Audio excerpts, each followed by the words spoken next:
প্রিয় দর্শক, আসসালামু আলাইকুম। আজকে আলোচনা করব আজকে সকালে ঘটে যাওয়া শরীয়তপুরে জাজিরায় এক মর্মান্তিক, বলবো না, এটা একটা দুর্ধর্ষ মারামারি এবং হাত বোমা নিয়ে মারামারি। এটা একটি ভয়ঙ্কর মারামারি। আসুন আমরা এই চিত্র দেখি।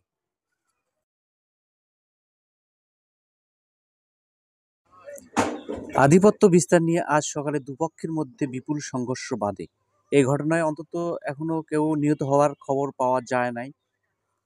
ওই স্থানীয় চেয়ারম্যান আব্দুল কুদ্দুস ব্যাপারী ও জলিল মাতব্বরের মধ্যে বিরোধ চলে আসছে। তারই ধারাবাহিকতায় আজ আওয়ামী লীগের রাজনীতির সঙ্গে জড়িত।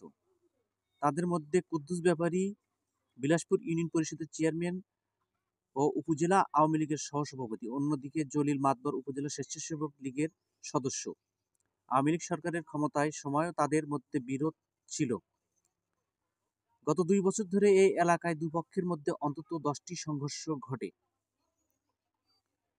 বিস্তীর্ণ ফসলের মাঠ, চারিদিকে ককটেলের শব্দ, ধোঁয়ার কুণ্ডলী, তারই মধ্যে মানুষ দিক বিদিক ছুটে বেড়াচ্ছে। হাতে হাতে লাল বালতি, বালতির মধ্যে হাত বোমা। এ হাত বোমা একে অন্যের প্রতিপক্ষকে ছুঁড়ে মারছে।